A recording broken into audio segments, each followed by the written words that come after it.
Greetings, my friends. Hope you're doing well. Today we're going to be looking at chapter 12. Right, you kind of know the deal now. I didn't have a catchy beginning, but I usually bomb those anyways. But anyways, it's great to see you. And we're going to be talking about late adulthood tonight, and this idea of, well, what's really the last developmental stage, right? We're still going to do a presentation where I sort of try to wrap up the life cycle, talking about death and dying and bereavement. But this is the last experienced life stage, right? This is the end of life, the late adulthood. All right, grab a coffee, grab a notepad or something, and I'll catch you on the next slide. I hope you're well, and I love you. Life can be tough sometimes, and you're a great group of people, and I hope you know you're appreciated. All right, let's get into it. All right. So I really hope I don't have that green squiggly line under my video. I'm going with my webcam camera, or just a laptop. I need a new webcam. That other webcam's just, it's annoying. It's like makes everything super dark and just a super close up on my face. It's like, my head's around enough already. Okay, so ego integrity. If you think of Erickson's idea that this last stage of life, we're in a situation where now all of a sudden you're looking back over things, right? And I've asked you, I've kind of discussed this in rants before, but you have to view it as like a combo of factors that you're getting closer to the end of life. You're in general becoming more philosophical in how you think about things. There's this increased tendency towards reminiscing or thinking back over your life. There's a real connection between the quality of those reflections when you're looking back over your life and your mental health, right? And Erickson said it's actually not just like connected, it's the most definitive characteristic. That's actually what determines your mental health, is your self-analysis of your life lived. And if your self-analysis of your life lived, or whatever I just said, makes you feel integrity, then you kind of win that stage, right? It's like that's the goal, right? The goal is to be able to live a life that at the end of your days you can look back over, and obviously there's things you would have changed or corrected or done differently, but in general, you were a decent person. You tried to love and support the people close to you. You tried to fight for your friends and for truth and for your own mental health. Who she's been and has been, how her life's been lived, the opportunities gained and lost, coming to terms with death. Right, and it's really interesting because people that score high in ego integrity also tend to remember ego meaning this, like at the beginning of psychology, ego meant sort of like self, right? So like, how much integrity do I have in who I am? And what I was going to say is that people that score high on that tend to fear death less. And it makes sense, right? Like if you lived a life that you're proud of, death is less scary. If you've lived a life where you're full of regret, and the word we're going to use here is despair, then death is terrifying, completely terrifying. Death can be terrifying to everyone in different ways, regardless, but I think it's interesting to note this idea that people that feel like they lived a quality life report fearing death less. And there's actually, this is kind of a different point, but there's some interesting research that shows actually the group of people that fear death the most are actually late middle-aged people, not old, not late adult. I shouldn't say old, not late adulthood, right? So like, it's not 80 and 90-year-olds that are fearing death the most. It's actually 60 and 70-year-olds. And fearing death and not coming to acceptance about death are obviously related, right? So some of it is maybe that now it's becoming a very real thought, and they're newer to it, haven't spent as much time with it as maybe someone that's 90 or whatever. Who have you been? Right, my classic question I like to ask on tests is related to this idea of, okay, so I understand that most of you are in your early 20s. That doesn't mean this isn't relevant to you, because it's basically saying, okay, you know that at the end of your life, the psychological literature would suggest, and Erickson specifically, right, one of the giants of psychology, is basically telling you At the end of your life, what's going to determine your mental health is how much you feel like you lived a good life. Good life, and that means a whole bunch of things. And if the answer to that is yes, then the likelihood of you having a positive mental health state is high. And he said the danger is not having that. And so Erickson would speak of, and this goes back to the beginning, right? This is the completion of the course, sort of. And I know there's still more presentations in the course, that's not what I mean, but it's the completion of the textbook to a degree. I guess there's still chapter 13, the death, dying, and bereavement chapter, like I mentioned. But like, this is the end of Erickson's psychosocial model. That's the way to say it. Right from starting at the trust that a baby's trying to develop, and the autonomy and the initiative in the industry that the kid's developing as they go through school, and the identity formation during adolescence, and intimacy, and then in the early adulthood, and then as mid-adulthood, trying to establish a sense of generativity, or like what you're doing matters, and then you're at this final stage of how did you do? It's report card time, right? And it's like, that's a weird thing to say. I don't know why I said it's report card time. Felt right in the moment. What I mean is like, well, depending on what you believe, it's getting close to reintroduction to your creator, and it's like, how does that put you? And Erickson's idea is like, despair is basically the combination of regret plus no time left, right? That you want things to be different, but the resources to make them different no longer exist, and the biggest resource being time. And maybe the people that you would like to have changed things with, let's be honest, at this point, if you're in your 80s, maybe you wish you had have fixed and actually dealt with some issue that you never dealt with your spouse, but your spouse is now passed. Maybe you lied about something important. Maybe you want to rebuild a relationship with your kid.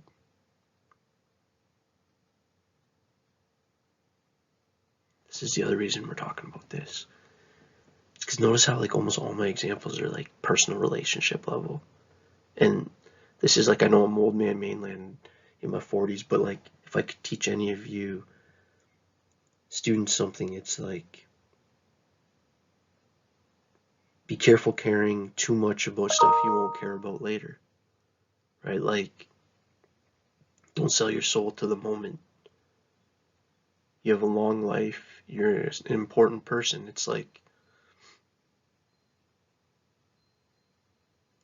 failure. And so, yeah, so the idea is, live your life in a way that would make your future self proud of you is actually the best life advice. And it's a life advice that you have to interpret and make real yourself in a completely unique way. The first thing you need to do is figure out what would make your future self proud. And that's maybe the most important question you can ask yourself. And not in some like, I don't mean just proud, I mean like, have integrity. What does a life that was an integrity-based, or a life that can be characterized by the word integrity, mean to you? And then do that. It's like the hero's journey. So failure to achieve that can lead to hopelessness.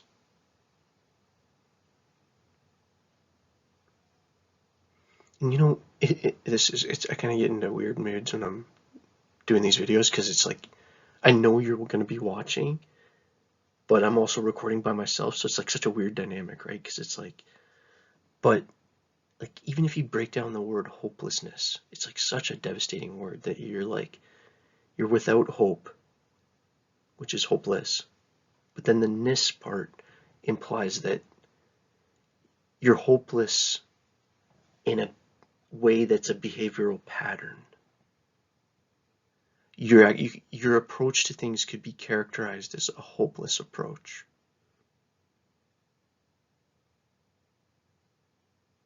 Right? And I'm saying this is like a terrible place to be mentally at the end of your days.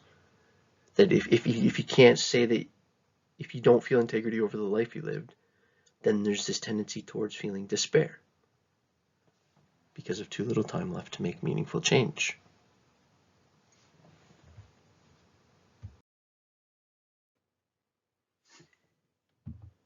Okay. This is admittedly probably the least studied aspect of the life cycle.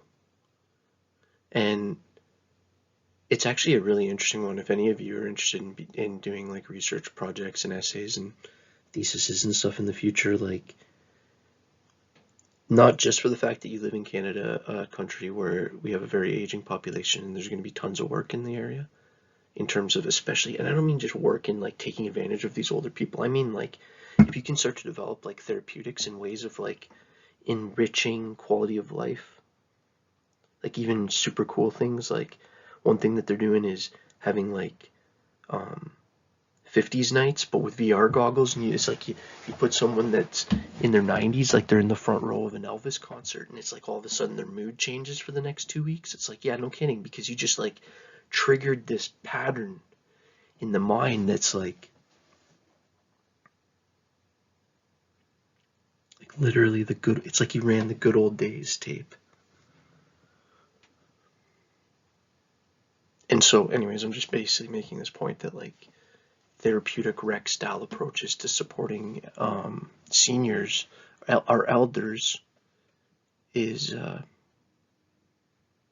to be both a fruitful area of business and innovation. So, in entrepreneurship, little research on this area though at this point is basically what I was trying to say. Older adults, but we do know, okay, so we do know that people tend to become more reflective and philosophical.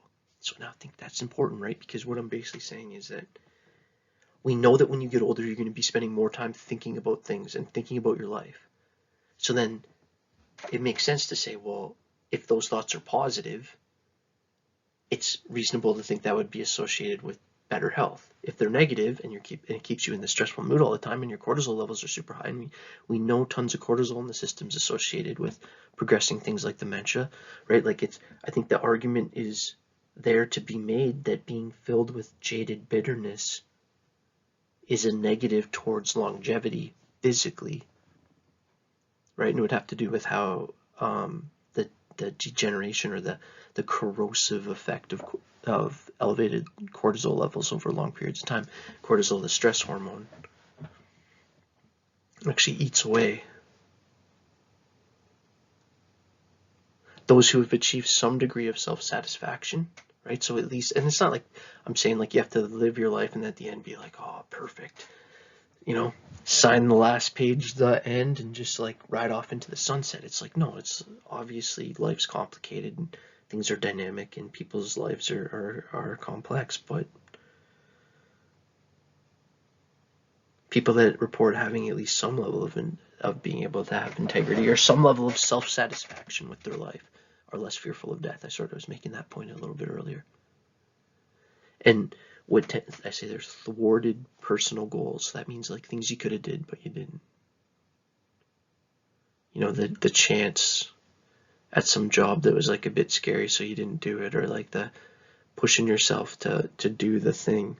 It's like, or staying in the relationship you shouldn't be in. It's like that's the kind of things at the end of life you're gonna regret more, is stuff that you knew you should have done or opportunities missed. It's so hard, right? It's like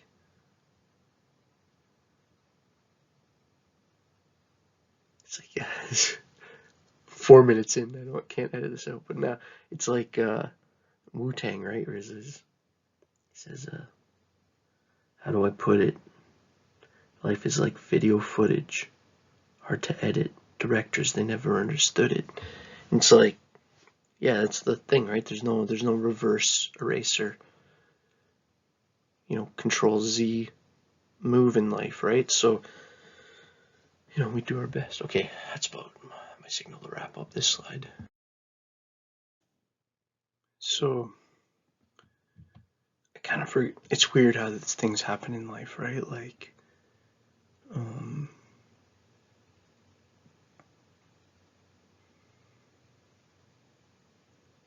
if you remember back into the fall that one time when I was like asking you for a couple extra days because I had a passing in the family, and it was my grandpa, it was my mom's dad, who was like a important person in our whole family's life, and then it's weird, right? Because like I had made this presentation a while ago, and now it's like on that slide, and I was like, to even be honest, I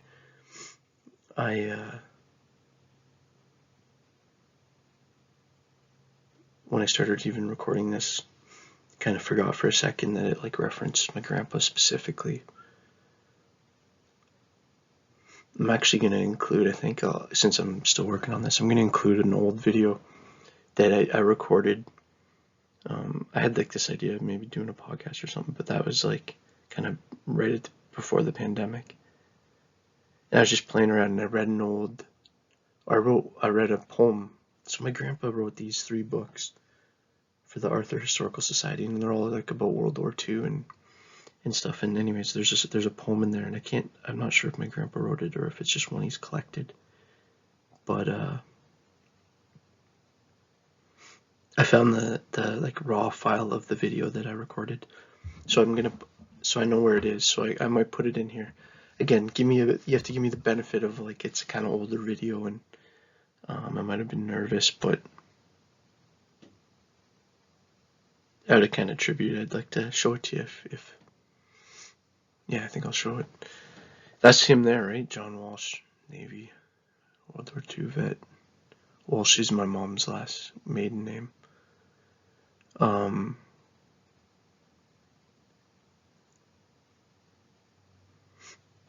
So if you think of reminiscence as like a specific type of talking, right? Reminiscence, it's like you and your buddies get together and you talk about like what you did on the weekend, or you talk about like that sports game that you had, or you talk about that party or that vacation or that funny thing that happened, and you're like sharing memories. There's a memory sharing aspect to reminiscence, whether it's like within your own head or whether it's in conversation with others.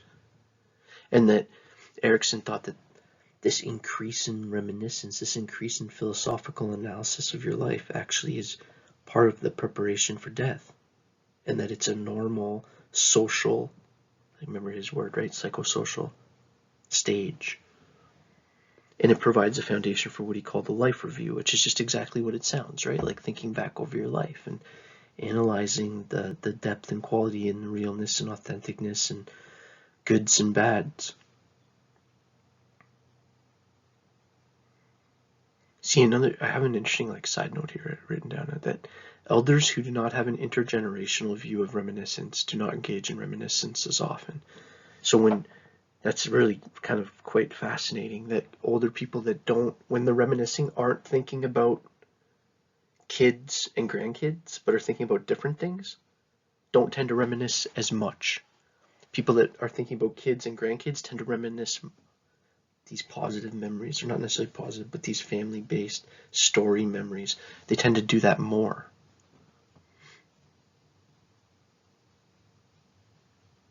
Right? And Erickson's saying that might be an important death preparation. It's like, it's a weird thing. It's one of the weirdest things about being a human being is that it's not a forever thing, that there's an end date. And it's like, as you get older, you become more and more aware of that, and more have to decide sort of how you feel about it and how you're positioned in relation to it. And this is kind of going to be what we talk about.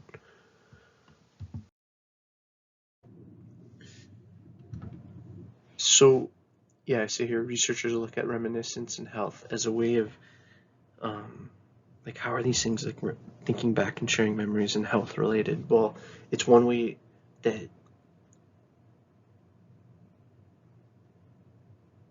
well, just think of, like, my grandpa talking about, like, World War II stories and stuff, and all of a sudden, everybody at the table sitting around listening to him, and it's, like, bringing him back. He's not just, like, the old guy sitting in the room quietly, right? It's, like, there's something about, well, we all like to feel valued and understood and to share in our experiences and stuff, and it's like sometimes there's almost nothing more healthy than reflecting on the glory days, right? On the best, what people view, whatever the glory days or the golden era is in their mind.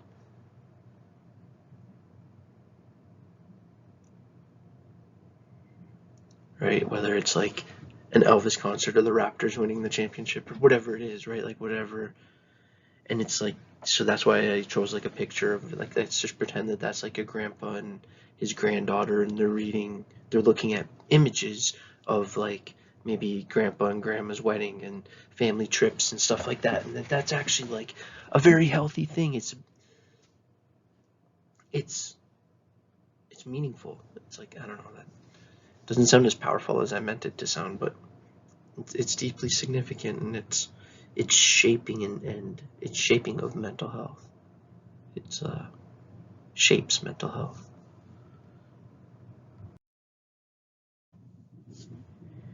Yeah, so I just randomly mentioned basketball on the last slide too. So I'm going to talk about Vince Carter for a sec. So, and he's recently retired, but Vince Carter, when he came onto the scene, was right when I was sort of really becoming aware of sports, right? Like Vince, like, or not really even that, but basketball specifically, right? Like I grew up playing hockey and soccer, but then in high school I really fell in love with watching basketball. Like oddly, like I played hockey and soccer, and like the martial arts stuff, but just basketball I just like to watch for whatever reason. I have a basketball net, like I like to play, but just like playing around. And so anyways, it's like in 2000, picture the year 2000 is when like Vince Carter won the dunk contest, and he like kind of stormed onto the league, and he was just a very exciting player, right? Like they called him Air Canada. He was definitely Toronto's best player ever at that point. And so he was this like superstar when he was really young. But why am I talking about him here? Is because there's a lot of guys that are kind of like that. But the thing about Vince Carter is, and the reason I'm talking about him here is, you know, he played basketball until his early 40s, till he was like basically my age. He's basically my age. He's like a couple years older than me. But how? Right? And you'd think that like, especially the NBA is a league dominated by people, in the average age of the NBA I bet is going to be like 25, maybe 26. Right? And you think of people like LeBron James, yeah, they're getting close to 40. But if you actually looked at a list, there wouldn't be that many guys like that. Right? It really skews young to like mid to maybe even late 20s, but definitely in the 20s would be the average age. And it's like, well, how do some people outperform people that are maybe even 10 years younger than them? Like if you're 39 and you're playing against 29-year-olds, like on paper, the 29-year-old should have all kinds of athletic advantages.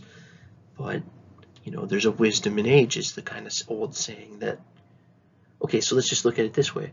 I played soccer decently late, not till 40, but until my early 30s. And as I got older, first of all, I started playing more defensive positions, started playing more with my head, right? Being more like about what, not trying crazy random stuff, only sticking with what works. Bread and butter basic, right? It's like, and that's why younger people don't outperform older people as much as you would think. And I'm trying to use like a physical example to demonstrate the point, but it's true in the workplace too. You would assume that like the younger, fresher people would outperform the older workers almost always, and it's almost never the case. And it's almost all because of this I'm trying to present this concept called the selective optimization with compensation. It's going to be on the next slide, but it basically just means learning what works and what's compensated and focusing on that, right? So the reason I'm showing Vince Carter is he learned as he got older that if he could play good defense and was a good support, almost player coach with the players, he had a valuable role. And he went from being like a superstar on the team to, by the end of his career, he was like more of a bench player that was like almost like a coach, right? And his ability to sort of adapt over as he got older and realize what worked, right, is the reason why I'm using them on the slide. Okay, so here, I'll give you the concept on the next slide. So watch this dunk. That's what I'm talking about in 2000, right? He won the dunk contest in 2000, and that was Shaq who was videotaping it. I just have this on repeat. But just to kind of show you what I was talking about. Selective optimization with compensation. It's like, how does That's when he's whatever 21 maybe. How does he still play in the league at almost 40? Well, he selects the valued activities, so he's focusing on. He's not doing dunks like that, although he could still dunk, but he's not. He's focusing on what's most important. Doing the basics, the things that are going to be valued, and not worrying about the all the side stuff, the peripheral stuff. He's optimizing his performance on those things that he does select. And then where he might be starting to get weaker in certain areas, he's doing certain things to compensate for that, both physically and cognitively. It's also when they do the Ranger Olympics, like with Navy SEALs and all the Special Forces guys, it's like the older guys tend to outperform the younger guys. It's not 100% of the time, but it tends to be the case. And you would think like who would win like a Special Forces Olympics, and that is a kind of thing. It's not called that specifically, but you'd assume it'd be the young, maybe a 22-year-old or something, and it usually isn't. Even if the 22-year-old's in physically better shape, right? And so again, I'm trying to give you a couple different examples, and you could use an office place example too, right? Of somebody that's just been there a long time, doesn't get caught up in a bunch of stuff that sort of they've learned over the years doesn't super matter. They've learned kind of what's the most important things to be doing. They're doing that, and wherever they're weak, they've kind of, whether through technology or by having some strategy, they're kind of dealing with it. Selective optimization with compensation. Okay, activity theory. And this is kind of a way of looking at preventing some of the cognitive and even psychological and social decline, right? Because you have to look at it all as connected. That, well, say an older person all of a sudden blows out their knee and they can't walk, and now they can't go to that social thing anymore, and then they're not able to go to church anymore. So now all of a sudden their social world's like shrunk significantly. So now that all of a sudden becomes like a physical problem and a social problem, and then that's going to maybe make them in a bad mood. So now there's like an emotional element too. And so the idea is that, well, one of the most healthy things as you're getting older is to stay active, and that does imply like kind of physical activity, but it also implies like social activity and mental activity and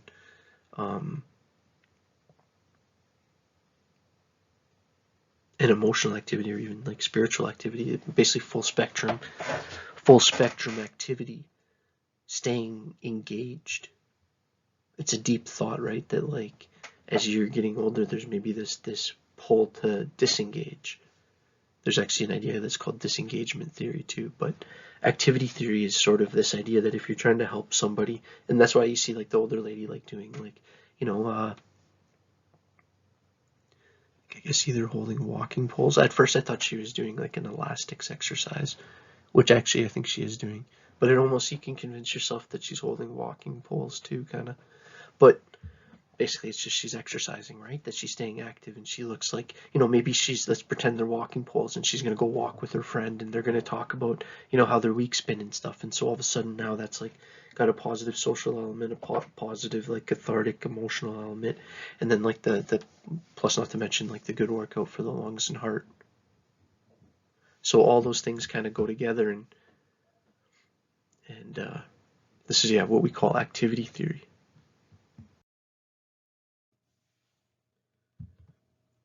Okay, so this activity theory kind of continued.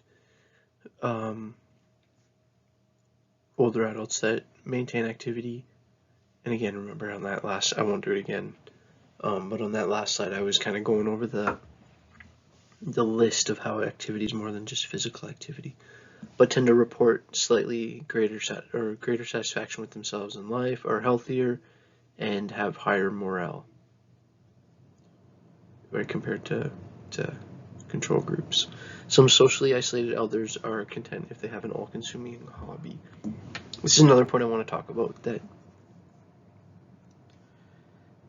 and I saw this with my grandpa big time, that as especially after my grandma died, the fact that he, and I'm going to talk about it a bit later, but kind of threw himself into this historical society. And then you got to think of like, okay, well, what does that do? First of all, like, especially after a scenario like a loss of a partner, and it's like that's the person you spent all your time with and did things with, and that's who you were with on weekends. And it's like one of the reasons what I call there an all-encompassing hobby, or just like something that you kind of throw yourself into, whether it's writing or artistic, or it's, in this case, like archiving historical artifacts, that it can have this therapeutic effect, because it can, well, it gives you something positive to focus on, and something to get up for in the morning, and something to plan about, and something to stay sharp about, and stay active about, and stay maybe even socially engaged about, and all those things we've been talking about. So in my rant a few slides ago, I had just referenced disengagement theory. And so this is what that is, that there's this tendency, and you just think of, you're really engaged in your life, and then you're getting older and you're sort of pulling back a little bit, and there's this sort of shrinkage of your life space, and you're interacting with less people, you're filling less roles for other people, right? Like at this stage of my life, I'm maybe like a husband and a dad and a teacher and a son and I don't know, an uncle.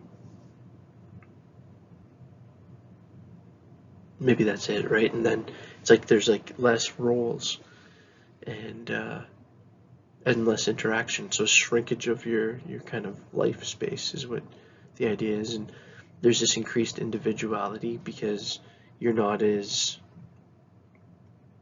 well, when you're older, you just, and it's like, whether it's like my grandma, who's just kind of had a live and let live attitude about things, right? It's like she would kind of joke about how she's old and doesn't care anymore, and it's like, and she's meant it in a good way, that she wasn't as concerned, like, I shouldn't say it, but if she like passed a bit of gas, or if she like, accidentally swore or something, she's like, whatever, right? Not as playing the social game as much, and starting to have more acceptance of some of these changes, right? Disengagement isn't necessarily a bad thing. It's almost like,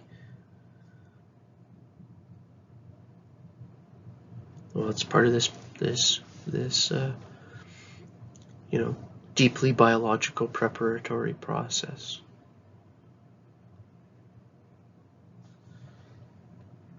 Right, actively disengaging from roles and relationships. And some of that's positive, right? Maybe you've, and some of it could be negative, right? Some of it could be because it's too much work to go do that volunteer thing all the time, or maybe it's because you're ready to like pass the torch to someone else and relax a bit more and engage and reflect, like the picture on the screen.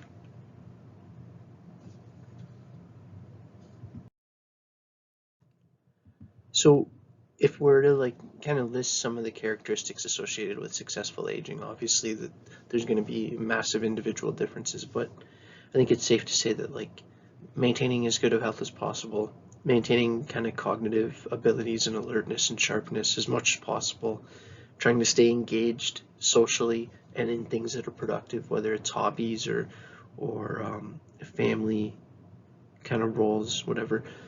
Basically feeling like you're doing something is important at any stage in life, but also in late adulthood. This subjective kind of sense of life satisfaction, right, kind of related to that integrity point I started with.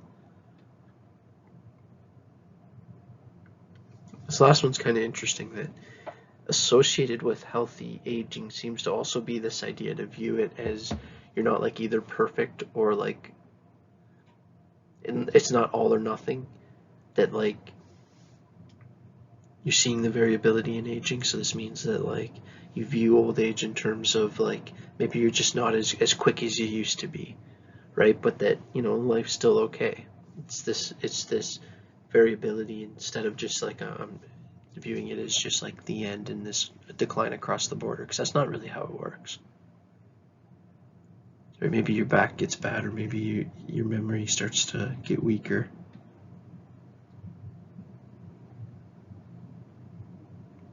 And I'll pause on that point because I'll talk about the memory part later.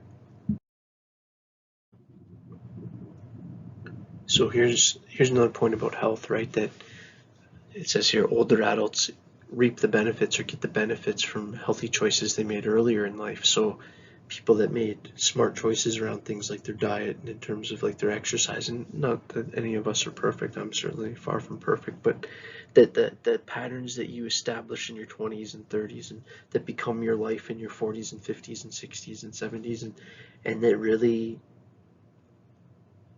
dictate your baseline for your last stage of life, right? Like how much and how healthy those patterns are have a huge role. Right? So I say like you literally like reap either the benefits or the costs. If injured older adults may face more painful rehabilitation.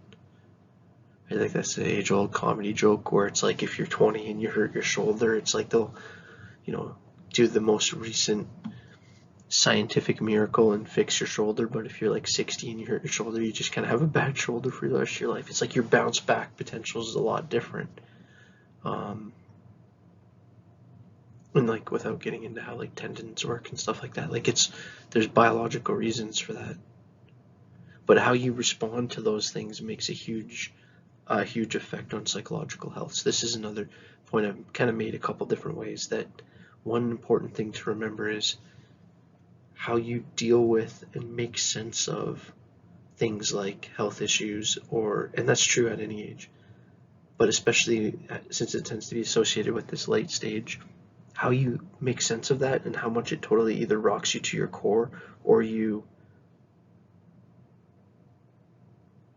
doesn't, and you somehow figure out a path to live with it, and that has a huge effect on your psychology and how your psychology or your mind state or your attitude, whatever word you want to use, has a huge effect on your longevity.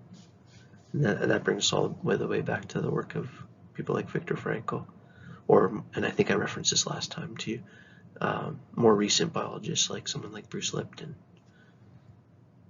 Okay, I got a video for you next, just to kind of, change up the scene for a second, then I'll be back after that.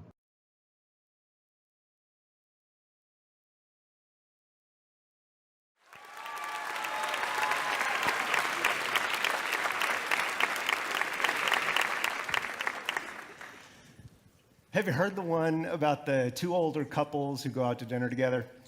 The two men are talking, and one of them says, last week I went to this great memory seminar, and they taught me all kinds of tricks and techniques that I can use to help keep my memory sharp as I get old. And his friend says, man, that sounds good. What was the name of that seminar? First guy thinks, oh yeah, what's the name of that red flower with the thorns that smells good? A rose? That's it. Then he turns to his wife. Hey, Rose, what was the name of that memory seminar that I went to once? Now, that joke actually reflects a pretty common belief, namely that aging is inevitably associated with significant mental deterioration, or what's sometimes called senility. In fact, that belief is even reflected in the etymology of the word senility, which comes from a Latin word meaning old man. And the belief that senility is just a normal part of aging persists to this day. But it's wrong. So I'm a psychologist and a neuroscientist, and I study aging and the brain. And my goal in this talk is to convince you that maybe aging isn't what you thought it was, and to give you a more accurate understanding about how aging really is likely to affect your mind and your brain. Now, obviously, age-related diseases, like Alzheimer's disease, can lead to very significant mental deterioration. But in the absence of disease, it turns out that the mental effects of aging are actually restricted to a few specific cognitive processes, and many other aspects of mental life remain stable, and some even improve. In particular, it's important to distinguish between what psychologists call fluid processing and what they call crystallized processing. So, fluid processing refers to cognitive processes that don't depend on what you know. So, just can you think logically? Can you recognize patterns? Can you solve novel problems that aren't related to any previous knowledge? A good example might be the card game concentration or memory, where players take turns turning over pairs of cards, and they're trying to find pairs that match. If they find a matching pair, they take it, and if it doesn't match, they turn them back over. Well, that game doesn't depend on what you know, right? It just depends on your ability to remember the cards that have been turned over and exactly where they are on the table. So that would be a good example of a fluid processing task. On the other hand, crystallized processing tasks are tasks that do depend critically on your knowledge, on your experience, on your acquired skills. So think about solving crossword puzzles, for example. That depends a lot on your knowledge of the world, and so that would be a good example of crystallized processing. Now, it turns out that aging has dramatically different effects on fluid processing and on crystallized processing. So here's some data that was collected by my colleague Denise Park. And she recruited about 350 people ranging in age from 20 to 80. And she gave them all a battery of cognitive tests, including some tests of fluid processing ability. So for example, line span here, that refers to how many random line drawings you can remember. Reading span, how many random words can you remember? Computation span, how many random numbers can you remember? So the horizontal axis here, how old you are. The vertical axis is your z-score. That is, how well you did relative to everybody else being tested. So a z-score of 0 means your performance is average. A positive z-score means you're doing better than average. And a negative z-score means you're doing worse than average. And as you can see, with each passing decade, fluid processing on these tasks declines a little bit. And I suspect that when you think about the effects of aging on cognition, this is what you might expect to see. Although my bet is that you may not have expected the decline to start at age 20. Sorry about that. Here's the same kind of graph, though, looking at crystallized processing ability. Okay, so here's some tasks that do depend on knowledge, in particular, in this case, vocabulary. And what you can see is that, if anything, the older people are doing better than the younger people. Okay, so although fluid processing may decline as we get older, crystallized processing doesn't. And it's not just crystallized processing that's preserved. For example, your memory for skills and habits, like how to play an instrument, how to read, how to ride a bike, how to speak a language, how to cook, how to tie your shoe. These are what psychologists call procedural memory. So they're memory for well-practiced procedures that you know how to execute. And a number of studies have found that procedural memory also remains intact as we get older. It's not just procedural memory either. Emotional processing actually seems to improve as we age. For example, 65-year-olds, they actually typically report greater life satisfaction than people in their 20s. They also typically report fewer negative emotions, and they're better at resolving interpersonal conflict. So, the take-home message so far is that although fluid processing may decline a little as we get older, many other aspects of our mental life don't decline, and some actually improve. So, why is that? I mean, what is going on in the brain that might explain why fluid processing tends to decline, but other things don't? Well, I got interested in that question, and I decided to investigate it using a technique called functional magnetic resonance imaging. Now, many of you are probably familiar with traditional magnetic resonance imaging, and as its name suggests, MRI works by detecting magnetic differences in different tissues in your body. So, bone has different magnetic properties than muscle, and muscle has different magnetic properties than skin, and so on. And by detecting those differences, MRI can create detailed three-dimensional images of the interior of your body. And you can, with a few tweaks, you can use the same technique to take pictures of brain activity. Here's how. So, it turns out that blood that's carrying oxygen also has different magnetic properties than blood that isn't carrying oxygen. And so that means you can use this technique to take pictures of where oxygen is in your blood. And since oxygen tends to get sent to parts of the brain that are active, this means you can actually take a snapshot of brain activity at any point in time. And if you take snapshots every couple of seconds and you string them together, you can actually make a movie of brain activity while people are engaged in some cognitive task. That's functional MRI. And it has absolutely revolutionized the study of human brain function. And it has also revolutionized the study of the aging brain. Now, I started doing functional MRI in the 1990s. And at the time, I was interested in how reading is implemented in your brain. I mean, how does your brain recognize letters and words? So what I did was I recruited a bunch of college-age students, put them in an MRI scanner, and I asked them to read letters and words and to read digits and numbers. And I found something kind of surprising. You use different parts of your brain to recognize letters and numbers. And it turns out other researchers have reported similar findings. You also use a different part of your brain to recognize faces. You use a different part of your brain to recognize body parts. You use a different part of your brain to recognize buildings. So each of these different stimulus categories actually evokes quite distinctive neural activation patterns. At least that's true in young adults. But what happens as we get older?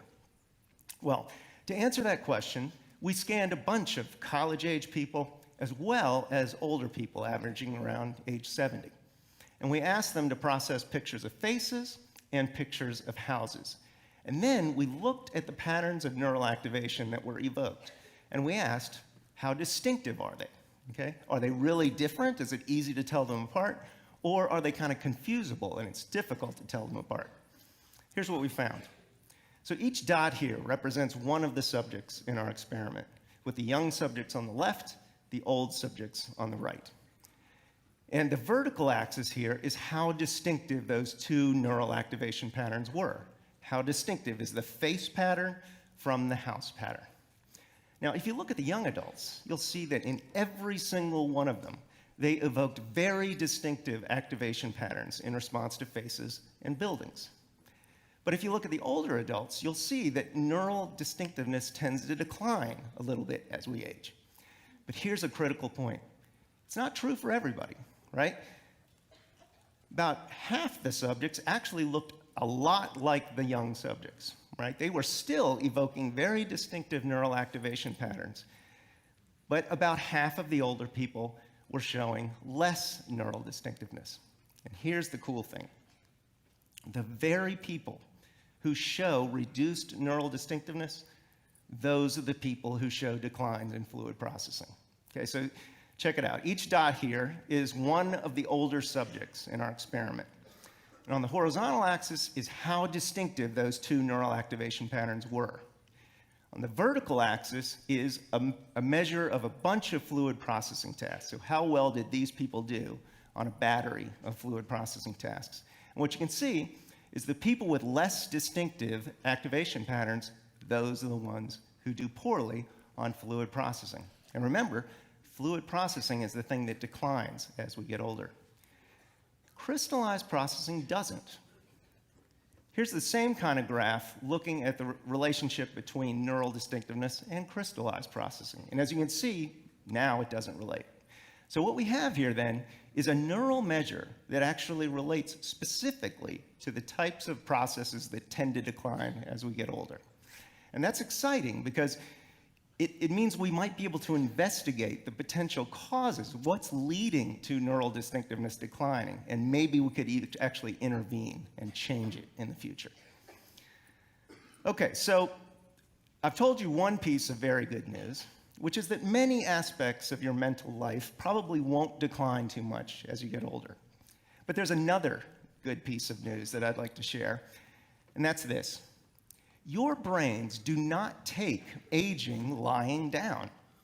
They will actually reorganize themselves in order to try to process information more effectively.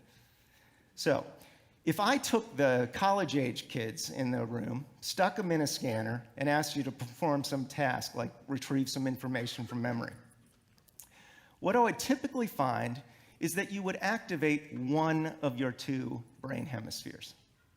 But suppose I now recruit your grandparents. I put them in the scanner, and I ask them to do the exact same memory retrieval task. What I would typically find is that they use both hemispheres. Okay, so as you get older, you start recruiting new brain regions to perform the same task that you did with fewer brain regions when you were young. Now, here's a critical question. Is that a good thing? Does that actually help you perform the task better, or does that reflect some kind of decline?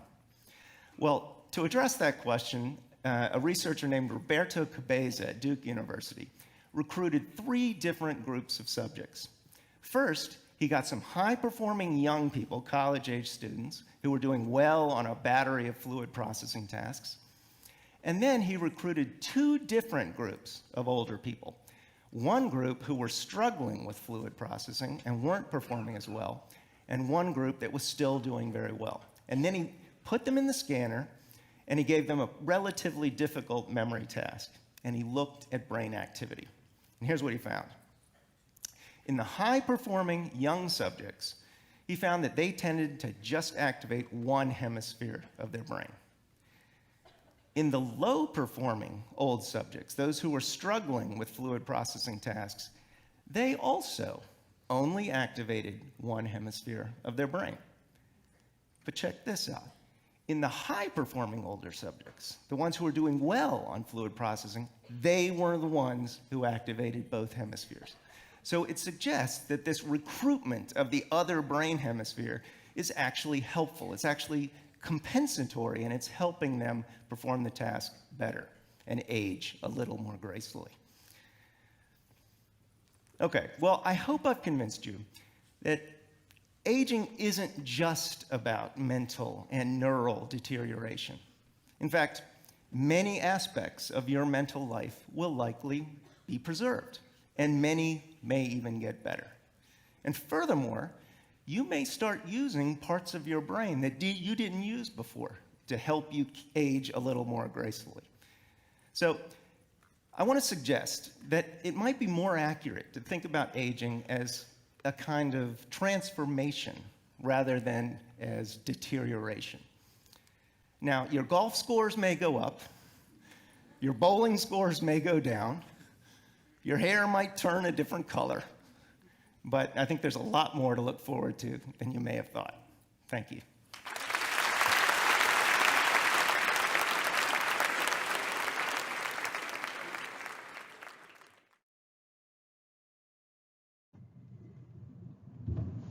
Okay, welcome back. So, you can see obviously by the title, right, retaining cognitive abilities. What would this be talking about? The importance of, staying mentally sharp. I like using that word because I think that's like kind of, people know what you mean by that, like being on point, or being, and you've maybe seen it with your loved ones, and I certainly have with my grandparents at times, where they're getting like less sharp, or like less on top of things as the cognitive abilities decline. So this point here, verbal intelligence, so basically like your ability to both speak well but also understand language well, and you can see how that could be related to like being able to have interesting conversations with people. So it seems like verbal intelligence in education tends to help with things as you get older, both physical health and social engagement, which is pretty interesting, right? And some of that might be just, if you're more interested in stuff, and if you're more kind of developed with your verbal skills, then maintaining, so you can kind of see how that would be linked to maintaining social relationships over time.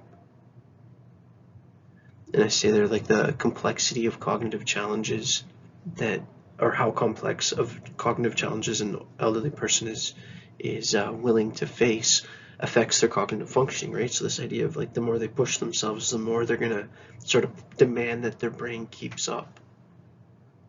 So it's like really good to be fascinated with topics and have hobbies and learn new things.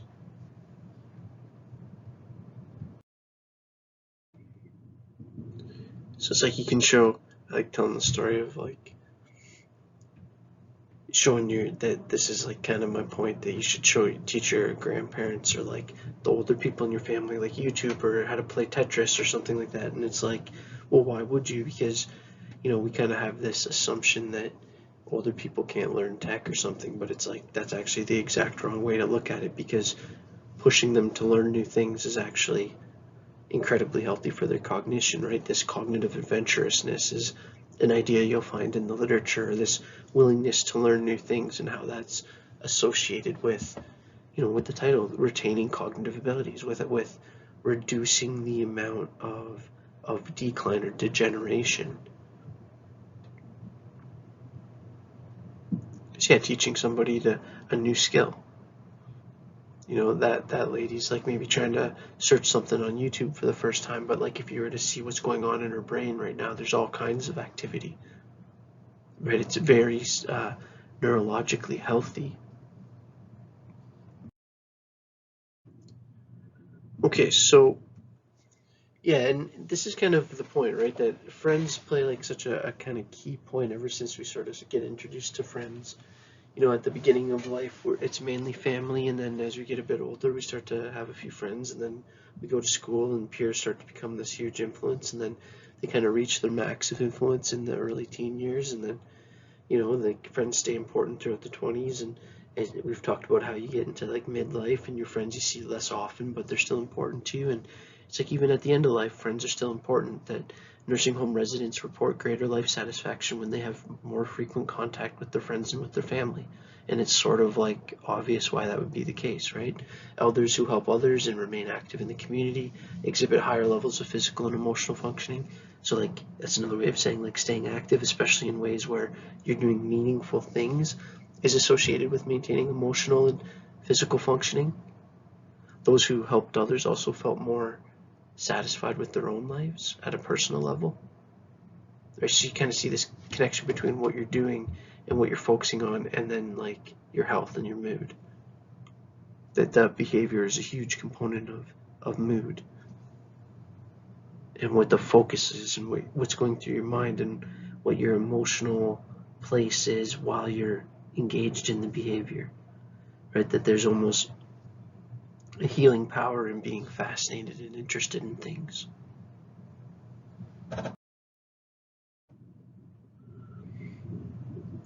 Okay. Yeah, so I wanted, I see the next slide. So I'm going to go on to the topic of my grandpa again for a second. I'm going to show you that video that I mentioned way earlier. Volunteerism. So you can kind of read into this picture, right? What is this? Maybe this is like one of the students in the class's grandpa who came in and is like reading to the group, and they're all kind of cuddled around. And maybe the girl that has her hand on his shoulder, maybe that's his granddaughter, and her friends are all kind of gathered around, and he's reading some story, and everyone seems in like a good mood. And it's like, in these scenarios, this can be very psychologically positive for everyone involved, right? Like, first of all, in most of human societies, the elders were more directly involved in raising the kids. It's almost a sad thing that disconnect is a lot greater nowadays, it seems. But no, that's not necessarily true, right? Like a lot of people have a lot of involvement with their grandkids and stuff. But this is kind of saying like, pretend this guy's maybe volunteering to go in to read, or volunteering at the hospital, or that volunteering is related to like, well, because related to successful aging, and you can kind of see why, right? They feel like they're doing something that matters. It's a reason and a purpose to get up and get out of the house and go do something. I have here 10 to 30% of older adults are involved in volunteer activities, right? So like most aren't. But I also have here that older adults contribute more to things like school programs and any other group. You can see, and especially before COVID and stuff, you could always see that at like the hospitals when you go in and there'd be a bunch of volunteer people or whatever, and it's like, it's a smart idea because it's keeping them active and mentally engaged and doing something that matters, and it's it's kind of hitting across the full spectrum of meaningful engagement with your world. So this is just my grandpa, as you can see, like collected stuff related to World War II. And yeah, this next video I recorded, I guess, 3 years ago. I don't know, I'm just gonna play it. It's one of those things that, like, it'd be kind of fake if I tried to redo it. So yeah, it's not, I have like a little bit of an intro in it, but I present this idea of this poem, right? And the poem's called "A Soldier Died Today." Okay. Okay, what's up, guys? I want to just see what, I don't know what this video quality is going to be like. This is the first time I've done one just using like the built-in video camera app or whatever. So let's see how this works. I wanted to just read this to you real quick. This is, now that I'm done my course-specific stuff, I'm going to start venturing into some other cool content. This is actually, I don't know if this is going to turn up well. You can see that Memories of Arthur and Area. Volume 3. Alright. This is my grandpa's book. My grandpa just old school,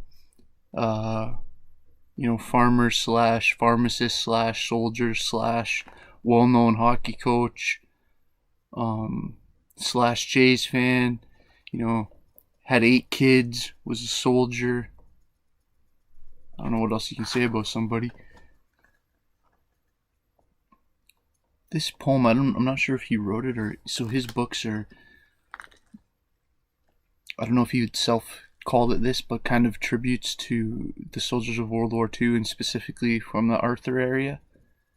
I dedicate this reading to the Arthur area, where a lot of my kin are. Both my parents are from there, so the mainland and the Walshes.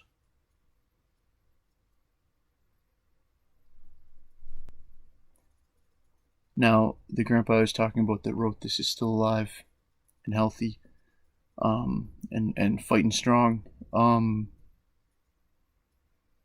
other grandpa, who the two of them knew each other, my grandpa mainland is not alive anymore. He was also a soldier.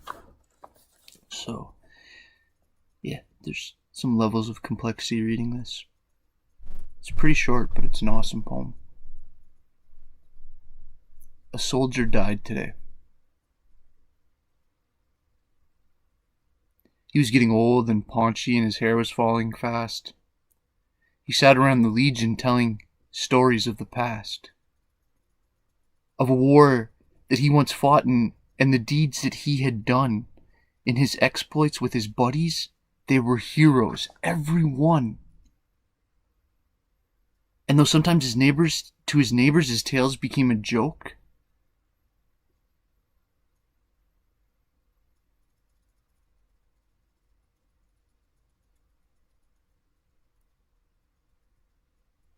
I don't know why this tripped me up so much. This might be the best line of poetry I've ever read. And though sometimes to his neighbors his tales became a joke, all his buddies listened quietly, for they knew whereof he spoke. Let me say that again. And though sometimes to his neighbors his tales became a joke, all his buddies listened quietly, for they knew whereof he spoke. His buddies listened. His buddies knew. Other people didn't know. They couldn't relate. But we'll hear his tales no longer, for old Bob has passed away, and the world's a little poorer, for a soldier died today. He won't be mourned by many, just his children and his wife, for he lived an ordinary, very quiet sort of life. He held a job and raised a family, going quietly on his way, and the world won't notice passing, though a soldier died today. When politicians leave this earth, their bodies lie in state, while thousands note their passing and proclaim that they were great. The papers tell of their life stories from the time that they were young, but the passing of a soldier goes unnoticed and unsung. The politicians' stipend and the style in which they live are often disappropriate, Let me start that sentence again. The politicians' stipend and the style in which they live are often disproportionate to the service that they give. Never has a truer sentence been said. While the ordinary soldier who offered up his all is paid off with a medal and perhaps a pension that's small. It's not the politicians with their compromise and ploys who won for us the freedom that our country now enjoys. He was just a common soldier, and his ranks are growing thin, but his presence should remind us that we may need his like again. For when countries are in conflict, we find the soldier's part is to clean up all the troubles that the politicians start. Yeah.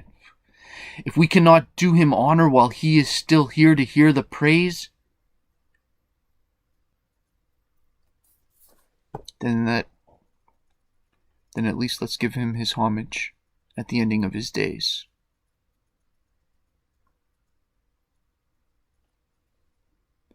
You know, we all make a big deal about when someone famous passes, and that's fine. And part of that is because we relate to these people. I think it's interesting, though, to think of the common person. You know, in these, especially if we're talking about something like World War I and World War II, there was tremendous sacrifice that never had immediate reward, tremendous sacrifice for future people who are you. Right? That's why things like Remembrance Day matter so much. We need to remember that that's part of the history that provided the ground that we now stand on. You know, as free people. As free people. Alright, I'm getting a little ranty, but I'm talking about both my grandpas right now, and they're both dear to me, and you know, I don't know how this video is going to come out quality-wise, but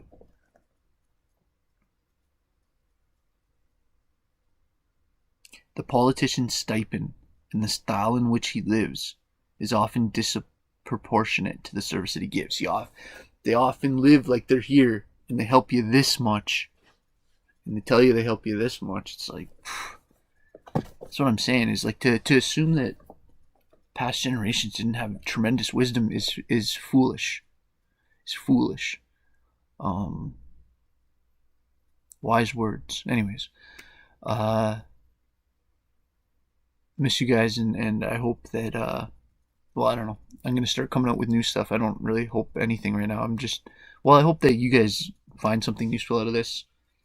You know, maybe I need to brush up my appearance a bit if I'm going full screen, but whatever, we're during this COVID stuff, we're just doing our best, right? And Evie is upstairs playing, and I think I just got myself a nice little 10-minute window to rip out a video, and she's still watching Rapunzel or Tangled or whatever upstairs. So anyways, love you guys. I'll be back soon. I got tons of ideas for content. I'm just kind of testing out to see if this straight video works. I'm probably going to do more. I got more Screencastify stuff coming. I just learned another new app where I can kind of edit and annotate videos, and so expect to see some of that coming soon. And yeah, whatever. You don't have to sign up or tick anything or do anything. Just keep being the awesome person you are, and don't believe the hype. All right, cheers.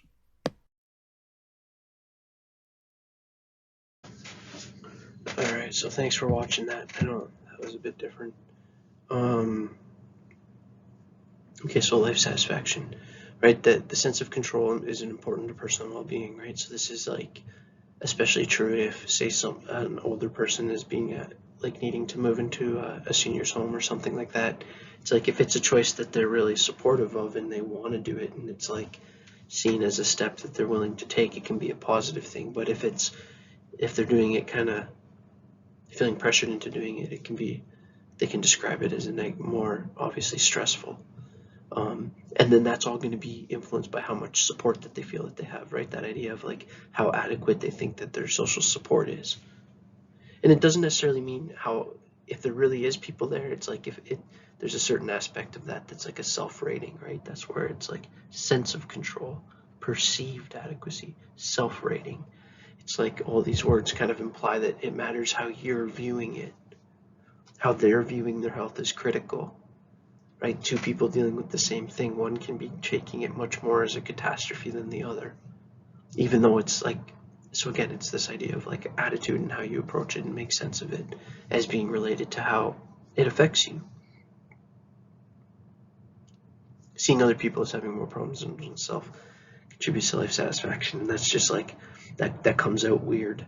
But what that means is like being able to see that like other people have stuff wrong too. You're not completely unique in your troubles. And it's not that you're like basking in the fact that other people have it worse, but it's this idea of forced perspective, right? That even if you have it, even if you're dealing with stuff, there's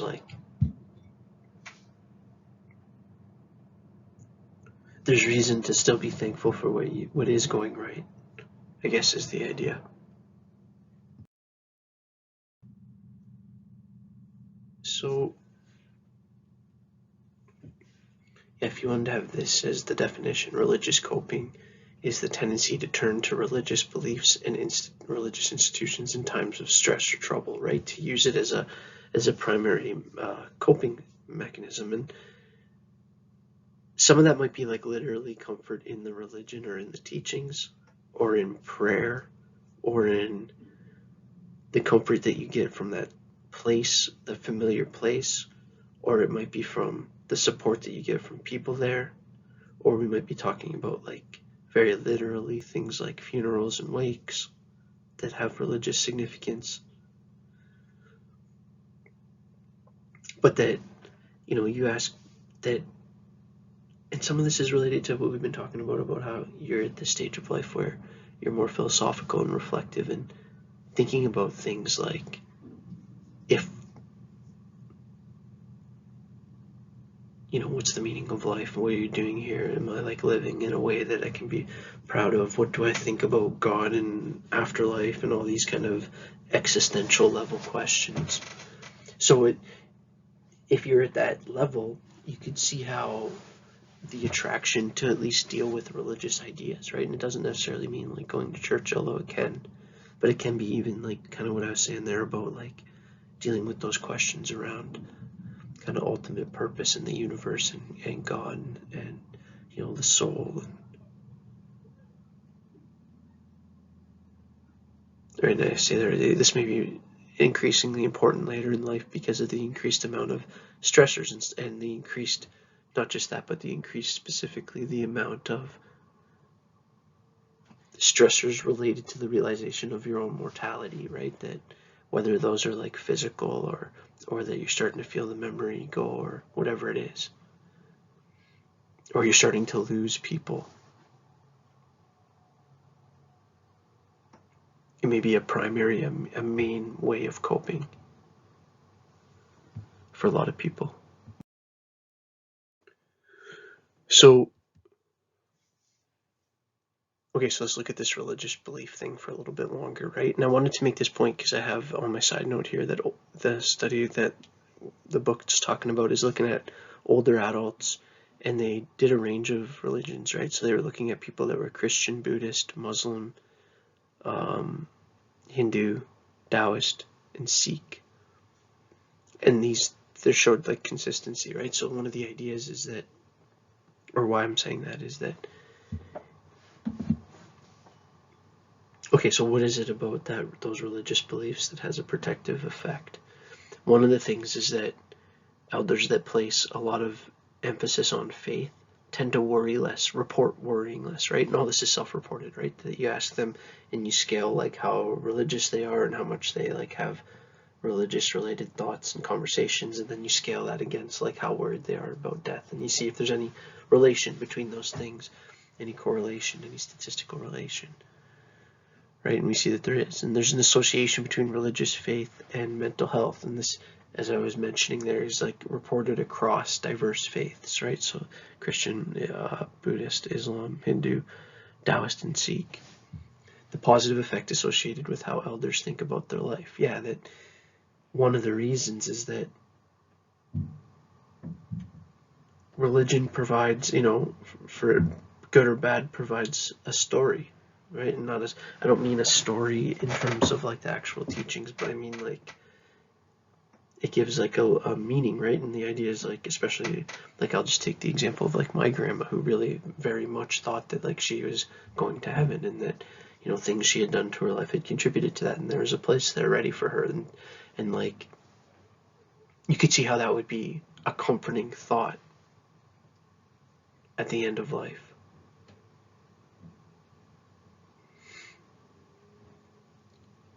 Then I have also there, like, it's interesting statistically that the lower the income of the person, the more likely to rely on divine faith, and that could be associated with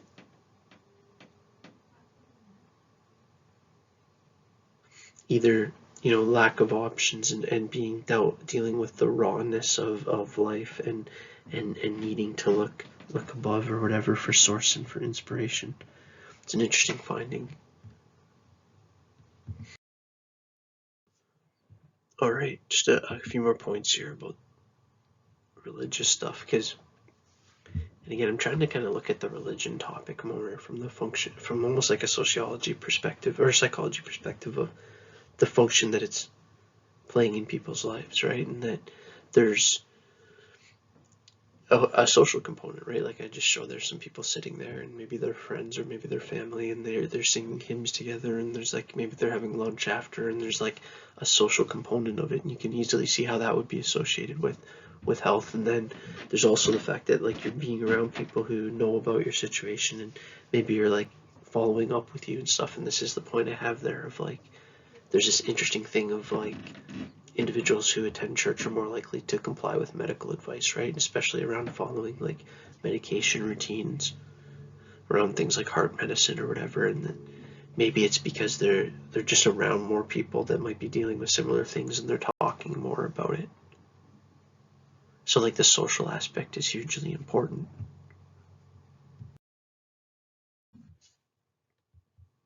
Okay.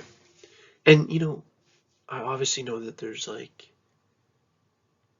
issues with the church, and issues in all the different types of faiths, in terms of especially where faith meets like human sin, I guess, or like failings. But I'm kind of talking about this from the perspective of like, in a good case scenario, that one of the opportunities, if we're saying like, well, actually elders teaching the youth, there can be like a positive aspect of that, of like this kind of intergenerational opportunities to provide mentorship and leadership. And it's like, of course, that power dynamic, and you can all think of examples of that being abused, and that's shameful. But I don't know, if you just like throw away all mentorship and leadership, I think it's one of the things is that in the right situation, that can be an incredibly powerful opportunity to like have people of different ages engaged in this avenues for helping each other. I say they're intergenerational opportunities, structuring the knowledge and belief passage to younger generations. Right? It's what humans have been doing for thousands and thousands and hundreds of thousands of years. In terms of marriage satisfaction, interesting to note that marriage satisfaction scores tend to be highest at this stage. And you can kind of understand why, right? Like especially if you've stayed with someone your entire life, and now you're at the end of life, it's like you know each other so deeply. It's almost like part of the promise of marriage is like growing old together, and that the comfort and familiarity and loyalty and dependability and shared responsibility and shared commitment that entails, right? Yeah, I kind of freestyled some of that, but like I say, there's loyalty, familiarity, companionship, mutual investment's a good term. Right? Report higher levels of pleasure, lower levels of conflict. And then this idea of like some of the most heart-wrenching like examples of true love is like people, it's not like necessarily like some romance movie, it's somebody caring for their spouse that has dementia or that has a physical issue day after day and doing it in a way that maintains the person's dignity. And you know, some of the care that happens that doesn't get noticed by anyone is completely profound. And I say they're like remarkable care older individuals give each other, a lot of it unseen, right? And that's part of the beauty too. It's taking care of each other.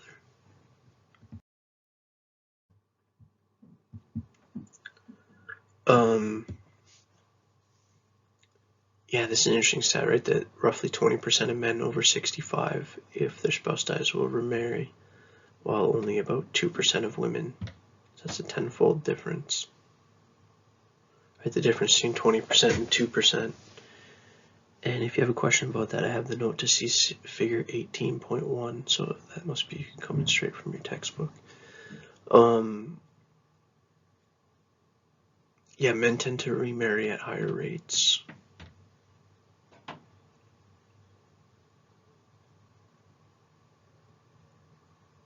And some of that's just statistic, right? Some of that is just the fact that women tend to live longer. So there's more available women, and some of that is just related to life expectancy.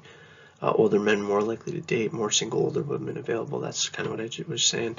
And both men and women benefit emotionally from remarriage. And it's like a weird topic, right? Because like, say if I was to pass, would I want my wife to remarry? Like, it's a terrible thought. And, you know, it'd take a pretty humble person to be like, yeah, I want them to remarry immediately. It's like, probably I would.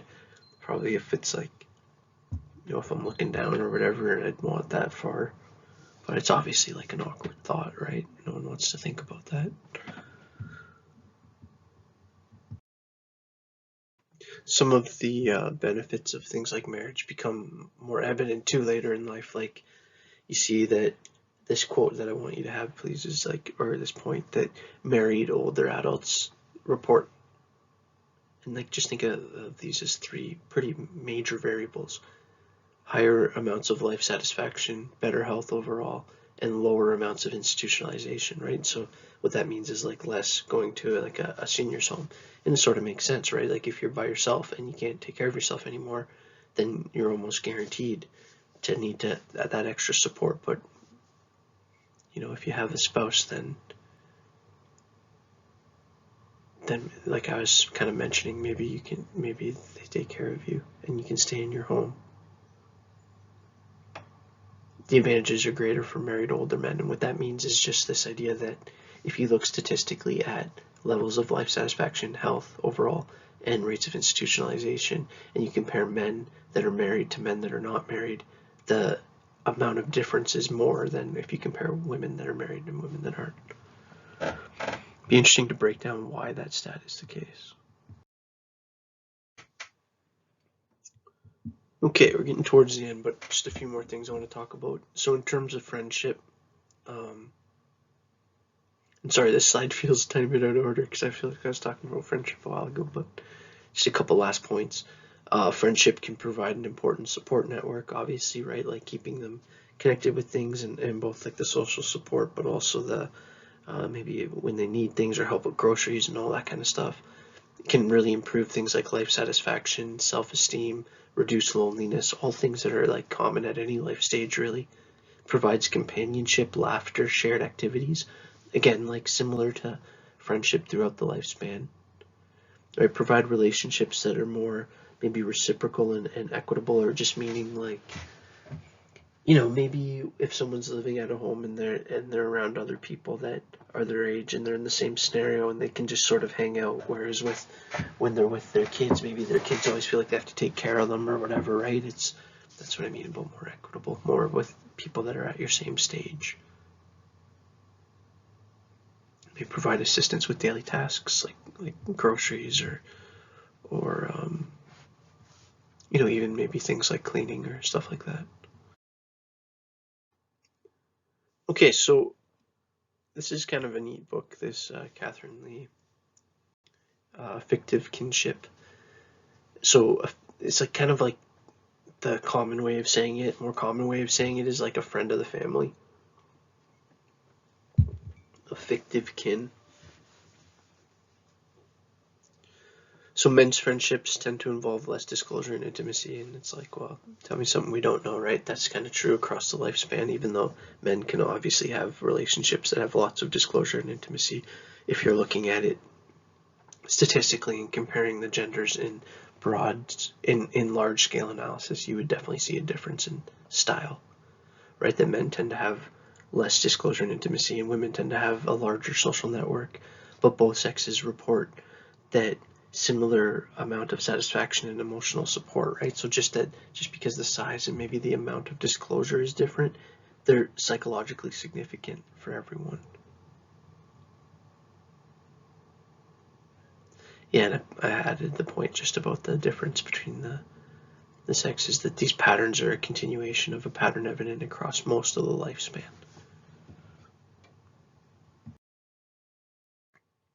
So retirement, good old retirement, can be stressful for people, but not always. I say on the side here, I have the side note that I wanted to say that it appears that retirement's not the factor that predicts happiness at this stage, but whether or not the individual is satisfied with their life in earlier adulthood. So again, back to that integrity point. Health doesn't change simply because of retirement. Retirement's not necessarily a stressor, right? And you can kind of see why, right? Like, and again, it kind of comes down to how much choice the person had. I say that at the bottom. Those with the least control over the decision responded the least well. Or I could have maybe said that better, but they respond the least well, the least good to it, the worst. Is a different way to say it. And that sort of makes sense, right? Like if you kind of get squeezed out and retired early and you didn't overly want to, you could see being like bitter about that and then trying to adapt to like what to do with your time. And that's why like hobbies and stuff can be so important and being around people. But if it's not that scenario and you had more choice over the matter, it could be very well a very positive thing, right? And it doesn't seem to have, when you look at well-being scores over the lifetime, you'd think retirement would have a huge effect on overall well-being, but it doesn't seem to have as much of an effect as you would think. What has the bigger effect is if that decision was under your control or not, if you're doing what you want to do. It's almost like a self-determination argument, that how much you're doing what you want to be doing. It's like an autonomy argument too, right? Feeling like you have control over your situation is important at multiple life stages. All right, my friends, we're done the presentation. I have a little kind of just thinker video that I'm going to play out at the end here. You're an awesome class, and I'll catch you in the next presentation. Stay well, my friends. Cheers. Arguably, the primary source of all fear, sorrow, and existential conflict is the self-awareness and foresight of our mortality. The fact that we can live a life that feels so real, so important, and so incredible that we are compelled to want it to go on forever. The fact that we can speculate and comprehend the possibility of the infinite, yet be forced to live with the realization that we are finite, and everything we do and care about is subject to the short timeline of our life. At some point, everything will evaporate away into nothingness. As humans, this is our curse.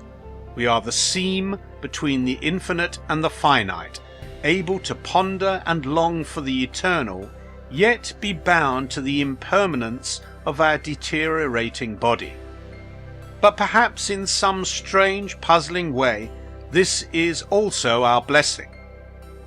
Currently, we cannot control the biology of our human organism. We cannot control the fact that we live inside of a decomposing carbon-based body destined for expiration. But we can control, at least to some degree, the way we view and think about things from within it, and so we can control how we think about the idea of our death and rationalize with it in a way that reduces some of its torment and allows us to make the best of our life before it arrives. In order to do so, consider a video game, board game, or sports game that you have played in the past. What was the driving force of playing said game? Certainly, you enjoyed playing the game for itself, but you were ultimately playing towards something. You were playing the game towards an end point, and arguably you only played the game because you knew there would be an end point. The human mind is seemingly fixed on requiring an end point to derive meaning and motivation for doing things. What would a game be without an end? Would we even play? What would a story be without a conclusion? Everything we construct and do in life, whether intentional or not, has an end point. Death is life's end point. It is our motivation to play the game of life and to create our narrative within it. Without it, we would not care to leave legacies through our careers, passions, and families. We would not want to positively impact the world around us. We would not be inspired to create fascinating art, develop exciting technology, and incite innovative ways of thinking. And we would not work to make the best out of life and find wonder in all its simple pleasures. To live with the knowledge and angst of our impending mortality is undoubtedly the curse of humankind, but it is paradoxically our blessing in disguise. Perhaps our brains cannot discern meaningful existence without an end point. Ironically, death is the reason why we cherish life so deeply, and it is because we cherish life so deeply that we fear death with such great intensity.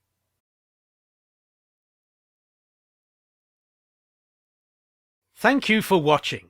If you found enjoyment and value in this video, please give it a thumbs up, share your thoughts in the comments below, and if you are not already, be sure to subscribe to our channel.